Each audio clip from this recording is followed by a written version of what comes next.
Matapos masecure ni Caleb ang kanyang seatbelt ay bigla itong nag-angat ng mukha. Nahuli tuloy siyang nakatitig dito.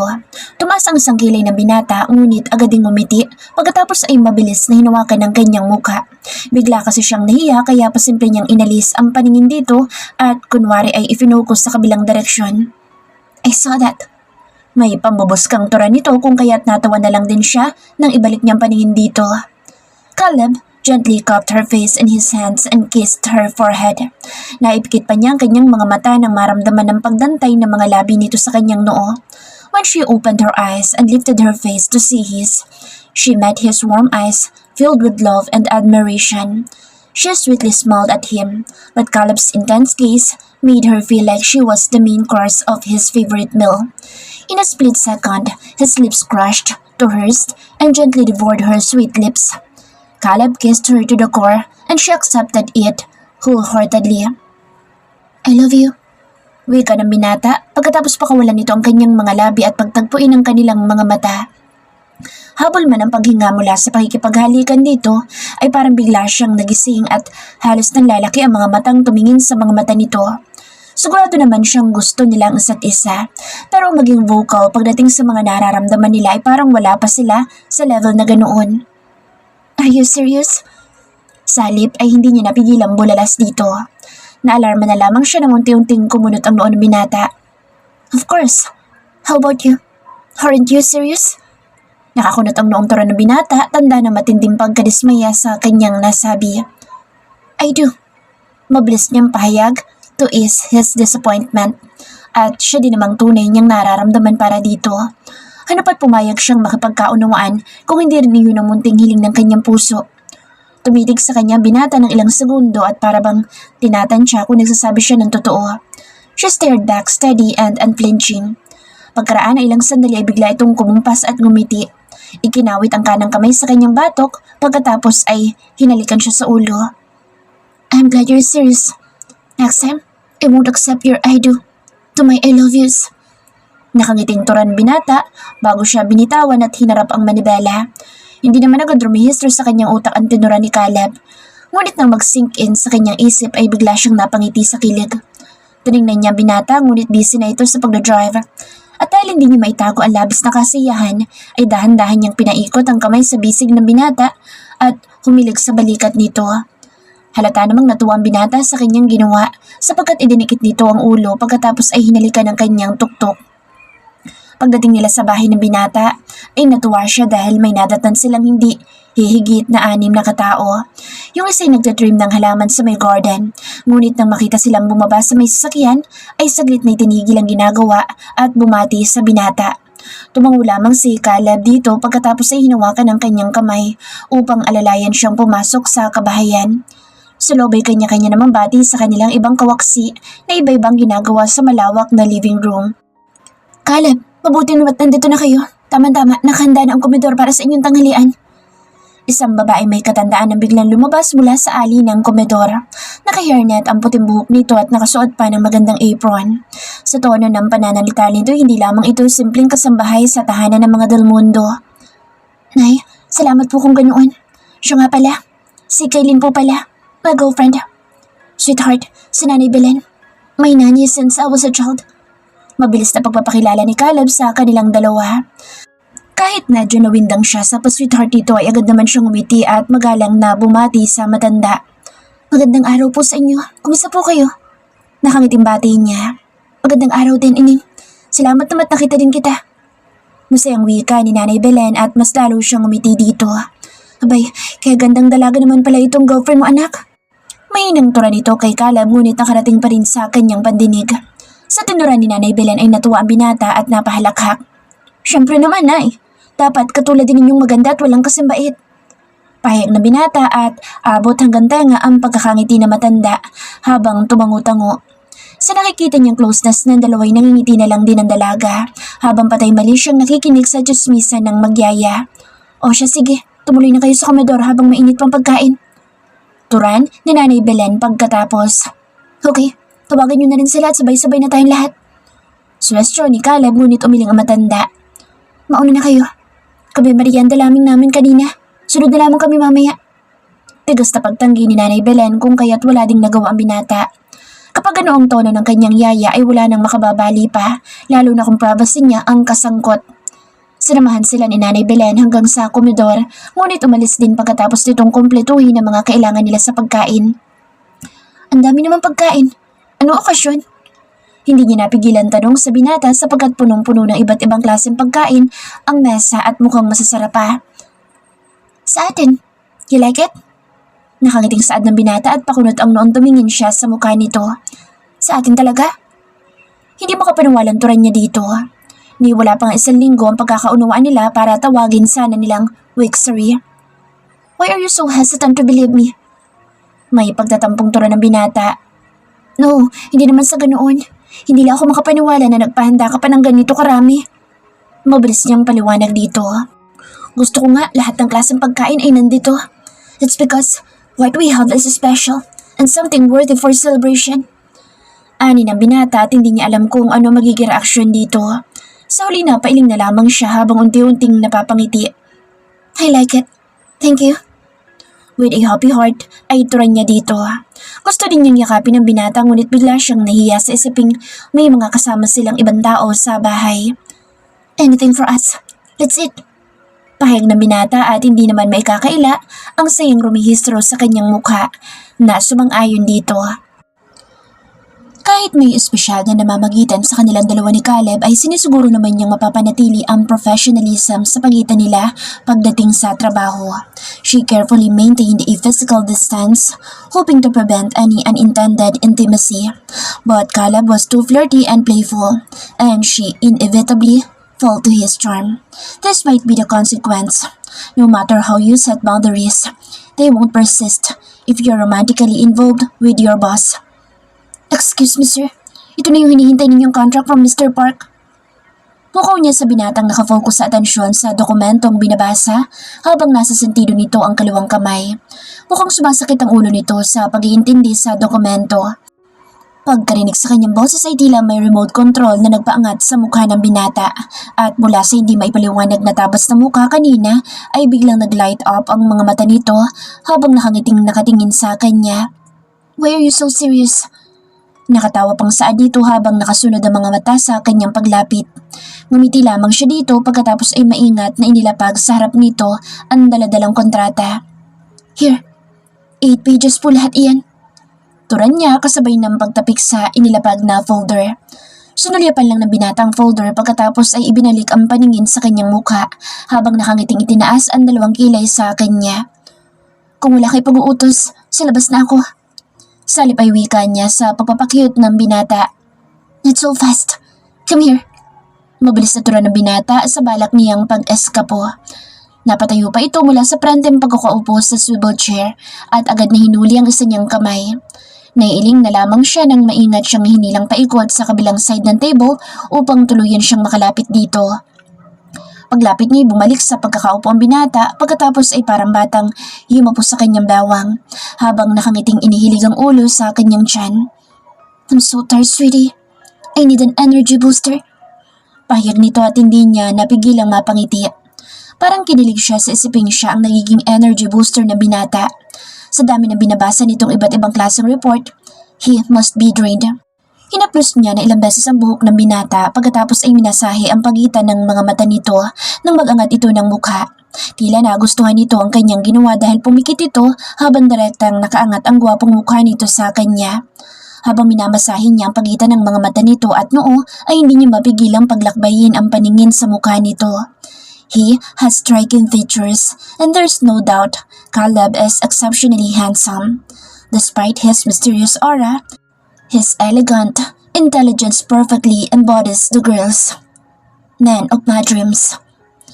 Hindi lang siya makapaniwala na ang lalaking hanggang tanaw lang niya noon ay nakahawakan na niya ngayon. Ang bushy eyebrows nito na gustong-gusto niyang pagtatanggalin ng tiyan, dati ay favorite na niyang inaayos sa kanyang mga daliri. Ang matangos nitong ilong na dati ay gusto niyang pitikin ng pitikin hanggang sa mamula ay gustong-gusto niyang hawakan at hinihilot pataas para lalong tumangos. Ang makinis nitong pisngi na dati ay gusto niyang kagatin dahil sa sobrang inis, gustong-gusto na niyang hinahaplos. Maging mga labi nitong mapupula na dati ay gusto niyang suntukin hanggang sa dumugo ay gustong-gusto na niyang hinahalikan. His presence na kung maaari ay ayaw maramdaman dahil napaka-intimidating. Now, his presence will just enough to perfectly complete her day. Are you planning to eat me, sweetheart? Nakataas ang kilay na tura ni Caleb habang tila naguguluhan ang mukhang nakatingin sa dalagang tila wala sa sariling nakatunghay sa kanya. Kanina pa siya nagtataka sa pabago-bago ekspresyon ng mukha nito habang nakatitig sa kanya. Her eyes expression, admiration and fondness pero mayat may nangungunot ang noon nito, then bigla ay ngingiti. Feeling niya para siyang isang pagkain sa mga mata nito at nahihirapang mag-decide kung anong klaseng pagkain at kung anong uunahin itong kakainin. Ha? Biglang nagising ang dalaga mula sa pagkakatulala at pasimpleng nagbago ng facial expression. What are you thinking? Natatawan tura niya sapagkat kagat-kagat nito ang labi habang pinipigil ang pagngiti. Wala. Sige na, umayos ka na dyan. May meeting ka pa mamaya 10:30 with department heads. Salip ay tura nito habang sinusubukang makahulagpos mula sa kanyang pagkakayakap. Lihim niyang pinasadahan ng orasan na nakasabit sa wall ng kanyang opisina. Lagpas 9:00 pa lamang ng umaga kaya hindi niya ito binigyan ng pagkakataong makawala. Salip ay binuhat niya ito at pinaupo sa kanyang office table. Speak. Hindi ka makakawala dito kung hindi mo sasabihin ang nasa isip mo kanina. Saad niya habang nakalak ang magkabilang braso sa bewang nito. Wala nga po. Malambing na wika nito habang humawak sa kanyang mukha pagkatapos ay hinaplos ang kanyang buhok. Her random gesture completely melted his heart. Sa kasiyahan ay mas lalong humigpit ang ginawang pagyapos niya dito. Okay, sasabihin ko na. Biglang pahayag nito habang nakatawa. Inisip yata nito may gagawin na naman siya dito. Sunubsob niya kasi mukha sa dibdib nito habang nakapalibot ang mga kamay sa bewang ng dalaga. Na-curious siya sa sasabihin nito kung kaya't nag-angat siya ng mukha at tumingin dito. Hindi lang ako makapaniwala kanina na nahahawakan na kita ng ganito. Samantalang nung una tayo mag-meet, hindi ako makangiti dahil sa kasungitan mo.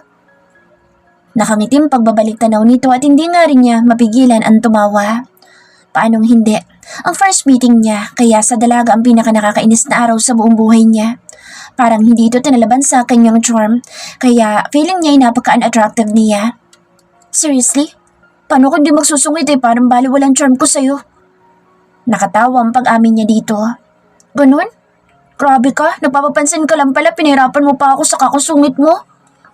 Hindi makapaniwalang tura ng dalaga habang sinakal siya ng pabiro. Pero aminin mo, may crush ka sa akin nun, no? Right? Sad niya at napabungis-ngis ito. Crush ka dyan. Ngani-ngani nga kitang batuin ng sapatos at pagsasabunutan. Payag ng dalaga at nalalaki ang mga mata niyang tumingin dito. Hindi niya alam na sobra itong naiinis sa kanya at muntik nang dumating sa point na babatuhin pa siya ng sapatos. Oh, I'm hurt. You don't really like me. Wika niya at nahampas siya ng dalaga nang hindi kalakasan sa dibdib. Baliw. Nakatawang pahayag nito. Hinuli niya ang kamay ng dalaga at tinila palapit sa katawan. Dahil nakaupo ito sa may edge ng mesa ay nahulog ito mula sa pagkakaupo at payakap na bumagsak sa kanyang kandungan. Bakit ka ba kasi nangihila? Gulat na tura nito pagkatapos ay dali-daling kumilos upang umalis sa kandungan niya. Ngunit hindi niya ito pinakawalan, bagkus ay mas lalo niya itong hinapit at inilapit sa katawan. Relax, sweetheart. Ako lang to. He whispered. His voice was soft and flirty. Agad nitong inilayo ang ulo at tila may pagtatakang tumingin sa kanya. Natawa siya sa ekspresyon ng mukha ng dalaga at pinindot ang maliit ngunit matangos nitong ilong. Lately, his heart overflowed with happiness. Its source, two women sitting uncomfortably, yet charmingly in his lap.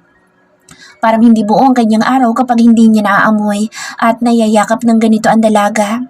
She's always had it as her ultimate desire. His desire for her manifested in unexpected ways, even when she sat at her desk, pouting and uncertain about what to do. He felt it. The scent of her perfume, even from across the room, ignited something within him.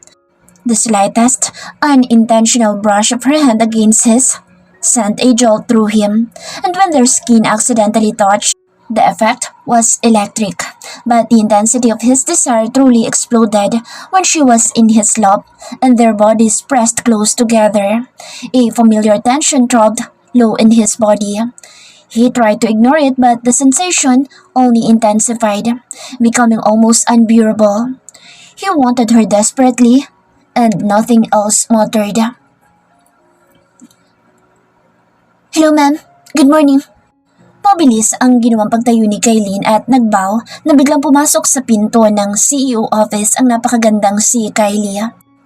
Ilang weeks na din ang nakaraan nang huli niya itong makita. Kung hindi siya nagkakamali ay noong sinamahan niya itong mag-shopping kasama si Abby. Napakasosyal pa rin ito at sobrang ganda. Sa kanyang paningin ay isa itong human Barbie doll. Hi, is Caleb around? I wanna see him. Tura nito na kahit hindi nakangiti napaka-sweet pa rin pakinggan ng boses.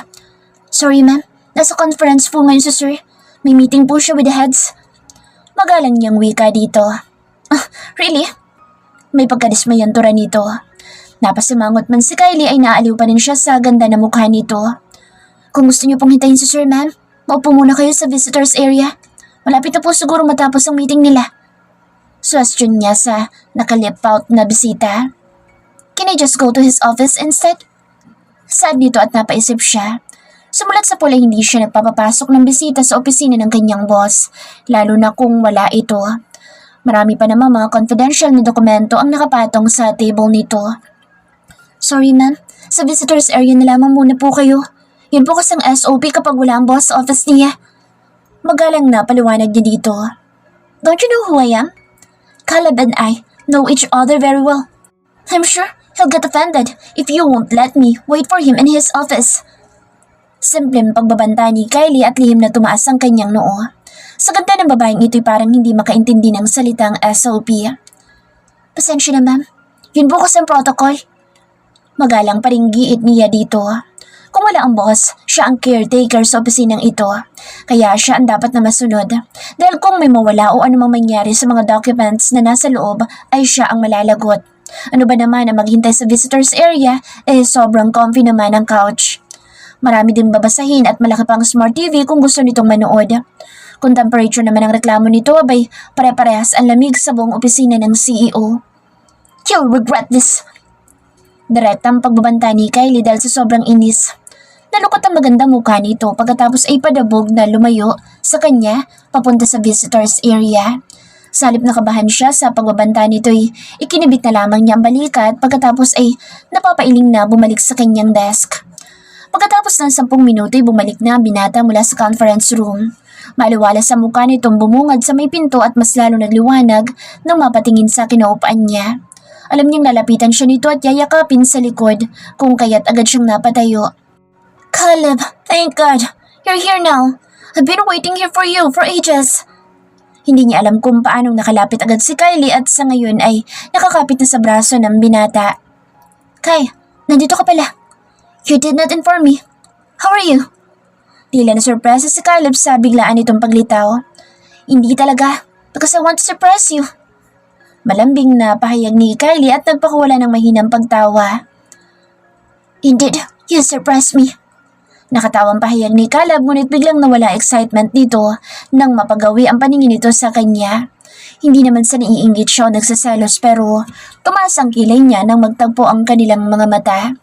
Pasimpleng binaklas ng binata ang nakakapit na kamay ni Kylie sa braso nito ngunit pinanlakihan niya ito ng mata bago siya tumalikod at nagkunwaring may ginagawa.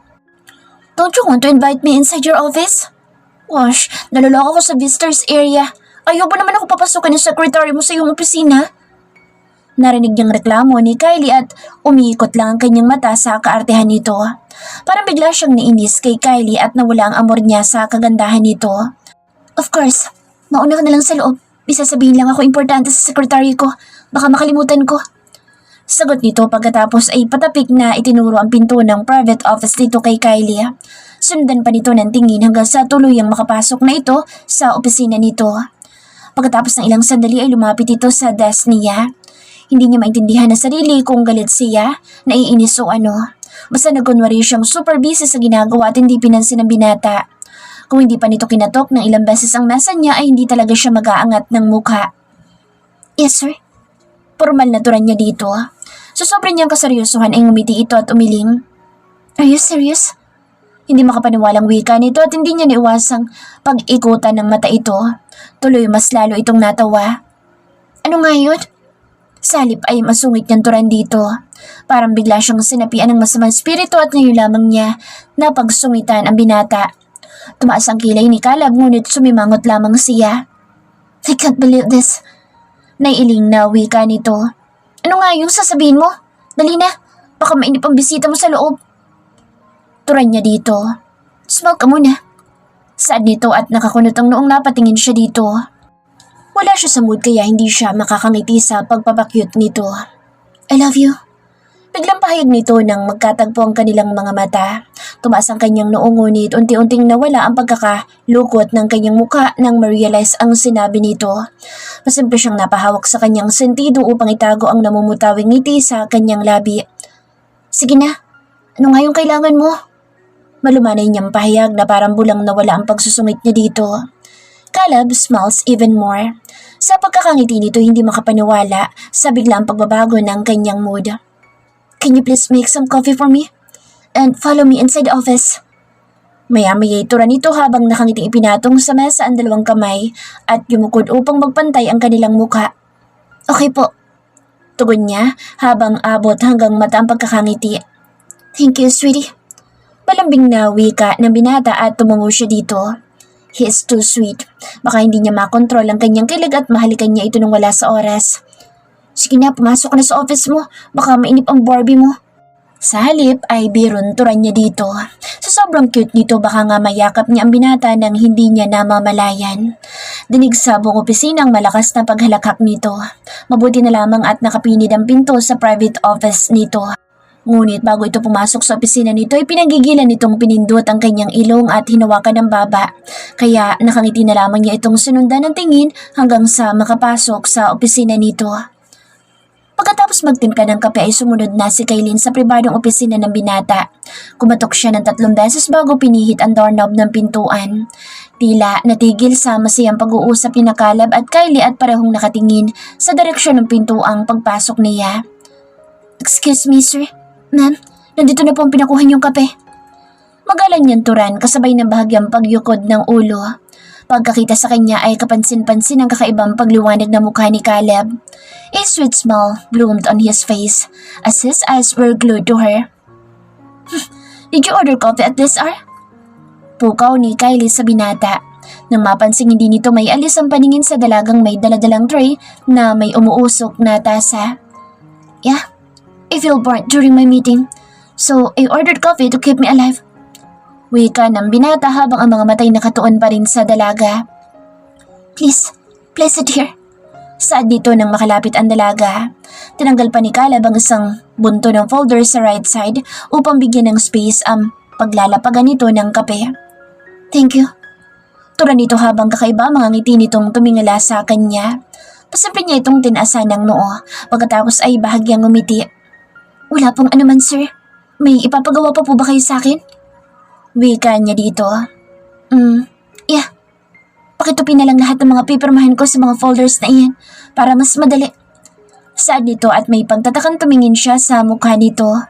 Ngayon lang kasi magpapatupi ng mga papermahan ng binata sapagkat iniisa-isa talaga nito ang bawat papel na nakapaloob sa bawat folder. You can sit here beside me para mas madali ang gagawin kong pagpirma. Saad pa nito na hinila isang upuan at itinabi sa kinaupan nitong swivel chair. Hindi siya makapaniwala sa pinapagawa nito ngunit wala naman siyang tutol nang sumenyas ito upang umupo. Para tuloy silang mag-sitmate sa loob ng isang classroom. Pagkaupo niya, sinimulan niya agad ang ibinigay nitong assignment habang ini-ignore ang nakapatong na kamay nito sa kanyang hita. He didn't speak, but when their eyes met, a meaningful smile played on his lips. Pilit na lamang niya ifinokus ang paningin sa ginagawa. Caleb, you promised to take me to lunch but you never showed up. Were you really that busy? Nakasimangot na wika ni Kylie habang nakaupo sa harapan ng desk ng binata. Sa pagbuhat nito ay parang ngayon lang na-realize ni Caleb na may bisita pala siya. Parang nawala sa utak niya si Kylie the moment na pumasok sa loob ng opisina si Kaylin. Sorry for that, Kai. I'm so busy these past days. Don't worry. We'll make it up today. Where do you want to eat? Payag ng binata dito. Really? Gosh, you're the sweetest. Tila na surprise ang tura ni Kylie. Sa katuwaan nito ay tumayo ito at pumunta sa likuran ng binata. Mabilis namang tinanggal ni Kaylin ang nakapatong pa ring kamay ni Caleb sa kanyang hita at nagkunwaring nakatutok sa ginagawa. Lalo na at yumapos si Kylie sa leeg ng binata. Thank you. I knew it. Excited na tura nito na kulang na lamang ay pupugi ng halik sa ulo ang binata. Medyo nailayo ng dalaga ang sarili dahil muntik siyang tamaan ng siko nito dahil sa sobrang excitement. Sure, that's enough. Mabuti pa mag-preserve ka na ng upuan sa resto habang tinatapos namin ng mga papers na ito. Pahayag ni Caleb sa sobrang pagka-overwhelmed dito. Pasimple pang tinanggal ng binata ang kamay nitong nakayapos sa kanyang leeg pagkatapos ay nakatawang asananyas na bumalik na ito sa kinaupan kanina. Ay, so excited! Masaya pa rin tura ni Kylie habang pabalik sa upuan na nasa harap ng desk. Make it 3. Wika ni Caleb na agad na umayos at tinagilap agad ang isang kamay ng dalaga. Napalingon si Kylie dito at bahagyang tinitigan ng binata, tanda ng pagprotesta. Ngunit hindi ito ininda ni Caleb. Bagkus ay hinila nito ang kamay ng dalaga at ipinatong sa hita nito. What? Sino kasama natin?